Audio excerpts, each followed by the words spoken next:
जय हिंद दोस्तों, स्वागत है आप लोगों का अजय सर जी यूट्यूब चैनल पर।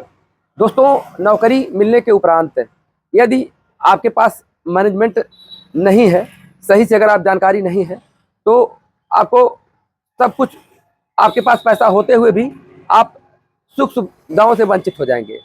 आप कहेंगे कि आप यह कैसे कह सकते हैं? तो मैं आपको बता रहा हूँ कि मैं अपना अनुभव शेयर करना चाहता हूँ, क्योंकि देखिए, ऐसा नहीं कि आप नौकरी प्राप्त कर ली है तो आपके अंदर जो धन है उसके मैनेजमेंट का गुण आ जाएगा।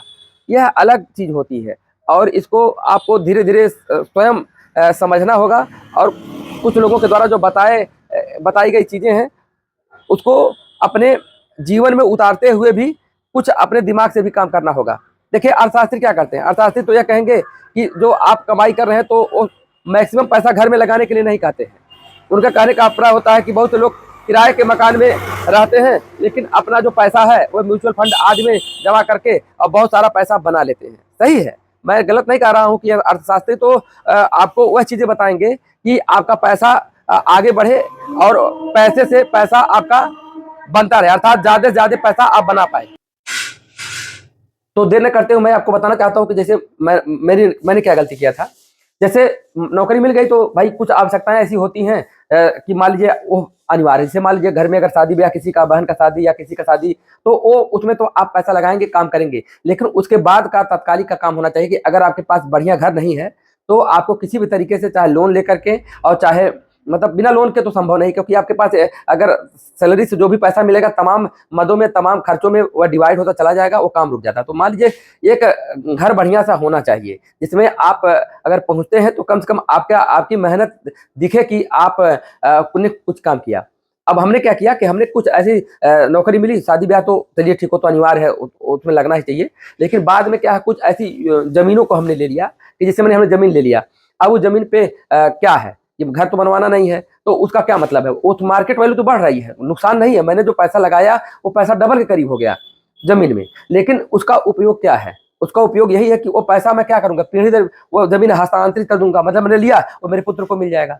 बात समझिए। लेकिन अगर मैं अपने जीवन में देखूं तो मैं अपने जीवन में देखिए, आप हर माँ बाप अपने पुत्र के लिए, पुत्री के लिए काम करते हैं, करना भी चाहिए, लेकिन चूंकि अपना बेस एक मजबूत करना चाहिए, क्योंकि आपके जीवन का भी तो कुछ लक्ष्य है। अब क्या है कि मैंने उस जमीन को लिया तो उसका कोई मतलब नहीं। फिर बाद में मैंने क्या किया, घर ने बनवाया, घर को प्राथमिकता न दे करके, बहुत से लोग एक साथ घर बनवा लीजिए, क्योंकि देखे कि आप कोई बैकग्राउंड नहीं है, न कोई स्टूडियो है, न कहीं बैठने की जगह है, बाहर हल्ला हो रहा है, दरवाजा देखिए सब बंद करके किस तरीके से वीडियो बना रहा हूँ। तो जैसे, और फिर मैंने गाड़ी ले लिया, गाड़ी में भी मान लीजिए हमने 11 लाख रुपया लगा दिया। अब क्या था कि अब 11 लाख रुपये अगर मैं घर में लगाया होता तो कम से कम एक बेस बन गया होता, एक बेस बन गया होता। और उसके बाद धीरे धीरे उसमें पैसा और लोन करा करके लगा करके, क्योंकि घर भी आजकल बहुत महंगाई है इस समय। जानते हैं क्या है कि अ, अगर जैसे ही आप नौकरी पाएंगे तो कुछ न कुछ आप अच्छा घर के लिए सोचेंगे। अब अच्छा घर क्या, अब आजकल अच्छा घर की बात ही सोचिए, छोड़ दीजिए, एक छोटा मोटा घर भी 20 लाख 25 लाख में बन रहा है। मुझे बहुत से लोग मिलते हैं, बताते हैं, दिखाते हैं, सर मेरा ये घर बना हुआ है। तो मैं कहा कितना लाख रुपए लग गया? तो कोई कहता है कि सर अभी 65 लाख लग गया, अब ये कंप्लीट नहीं। कोई कहता 70 लाख लग गया। तो लगता है कि वास्तव में इतना इतना रुपया कहाँ से, एक सैलरी वाला एक लोन ही नहीं मिल पाएगा। सैलरी का 24 गुना ही लोन मिलता है।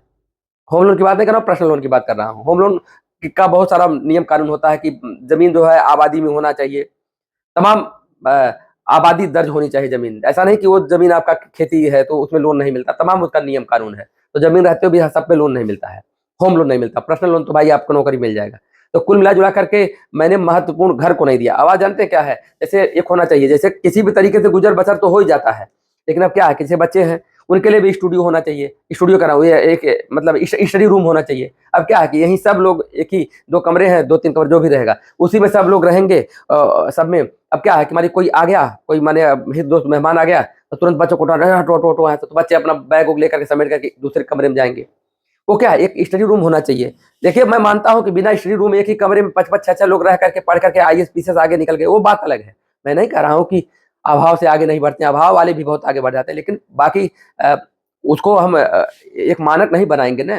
भाई सुख सुविधाओं का भी तो ध्यान होना चाहिए, बाल बच्चे, तो सब कुछ ये सब चीजें न करके मैं समझिए 10-11 साल 12 साल 13 साल जो भी सब सर्विस का हो गया, जो भी कुल मिला जुला करके देखा जाए तो 11-12 साल सर्विस का हो गया। तो ये मैं सोच रहा था, अभी रियलाइज हुआ कि अगर सही से मैनेजमेंट न कर पाने के कारण न सुख शांति कुछ मिल ही नहीं पाई। कुल मिला जुला करके चलिए कोई बात नहीं है, वीडियो के माध्यम से अवगत करा रहा हूँ कि थोड़ा सा आप लोग, मैं नहीं कह रहा मेरी बातों को मानिए न मानिए, लेकिन आप एक बार आप चिंतन मनन स्वयं करिएगा। केवल अर्थशास्त्री के बदौलत चलेंगे तो आपका पैसा तो डबल तिबल 4 गुना 5 गुना कर देंगे, लेकिन क्या आप वो जो मानव जन्म मिला हो तो भौतिक संसाधनों का उपयोग करते हुए नहीं करो, गाड़ी घोड़ा सब खरीदिए, लेकिन पहले आपका जैसे रोटी कपड़ा, कहीं नौकरी मिली तो रोटी बढ़िया व्यवस्था, घर में बढ़िया से खाद्य सामग्री आने लगी, फिर बढ़िया आप कपड़ा पहनने लगे। भाई नहीं, अब पैसा है तो थोड़ा सा उसमें ब्रांड में चले आदमी चला जाता है, चलिए अच्छा। नहीं तो पहले क्या है कि हम तो 100 रुपये टी शर्ट में ही काम गुजार लेते थे। तो रोटी कपड़ा के बाद मकान की प्राथमिकता होती है। भाई देखिए शादी ब्याह पेंडिंग है भाई बहन का, तो उसको तो भाई अनिवार्य है घर द्वार बाद ही बनवाइए, क्योंकि वो अनिवार्य है, उसके अनिवार्य के और सिर्फ सी। और देखिए अगर कहीं कोई पढ़ने वाला शिक्षा, तो शिक्षा पे भी आपको पूरा फोकस रखना है। मैं नहीं कह रहा हूँ कि शिक्षा को आप इग्नोर करिए, आपको शिक्षा पे भी खर्च करना है, लेकिन अगर उसके बाद भी आपको यह है कि एक मकान के बारे में भी आपको सोचना चाहिए, क्योंकि एक अच्छा मकान आपको आपके कार्य का प्रतिफल, जैसे कोई काम करता है ना, उसका प्रतिफल आपको दिखाई देता है। जब घर में आप आएंगे तो आप एक प्रसन्नचित्त वातावरण में रहेंगे, और सबके लिए रूम रहेगा, एक घर में शांतिमय वातावरण बना रहेगा। इस सब लोगों के पास व्यवस्थाएं हैं, सब लोग बढ़िया सो रहे हैं, बैठ रहे हैं, पढ़ रहे हैं, बच्चे कहीं से कोई किसी को डिस्टर्ब नहीं करने वाला होता है। तो कुल मिला जुला करके मेरा जो कहना था, मैंने जो अनुभव किया, मैं महसूस किया। देखिए बहुत लोग कहते हैं सब चीज़ें छोटी मोटी बातें करके लोग अपना क्या है खुद का तौहीनी करा लेते हैं, जैसे कुछ मान है। तो मुझे एक चीज़ बता दें, मैं अब ये महसूस कर दिया हूँ कि देखिए सब ईश्वर की कृपा से ही सब होता है। वो चाहे तो सम्मान दिलवाएं, वो चाहे तो अपमान करवाएं। कुल मिला जुला कर मैंने अपना आप भेजे हैं, आप अच्छा कर्म करिए, लेकिन जो अपने दिमाग से जो रहेगा वही तो आदमी कर पाएगा। अगर चाहे सफलता हो या विफलता हो, क्या किया जाएगा। अब क्योंकि मस्तिष्क में जो दिमाग में जो चीज़ें आती हैं, अब प्रेरणा कौन दे रहा है, कौन करवा रहा है, ये तो आदमी जान ही रहे कि आदमी भी एक प्रकार का एक कठपुतली ही है, संचालन कहीं दूसरा कोई कर रहा है। लेकिन मैं इसको पूरा नहीं माना जा सकता, ऐसा नहीं कि आप गलत काम करिए कहीं संचालन कोई दूसरा कर रहा है, लेकिन अच्छे काम में भी अगर आप कोई चीज़ सोच रहे हैं, होता क्या है कभी कभी अच्छा सोचा हुआ भी नहीं हो पाता है। देख रहे हो ना कि जैसे अगर सोचता है आदमी कि हम ये कर लेंगे तो ये हो जाएगा, कोई जरूर नहीं कि ये पूरा ही हो जाए। और तो कुल मिला जुला करके भाई आप कर्म तो करना ही चाहिए जो अपने बस में है। तो कुल मिला जुला करके एक छोटा सा एक अपडेट देना था। अगर वीडियो पसंद आ तो लाइक करिए, शेयर करिए, चैनल पर नहीं तो सब्सक्राइब कर लीजिएगा। धन्यवाद।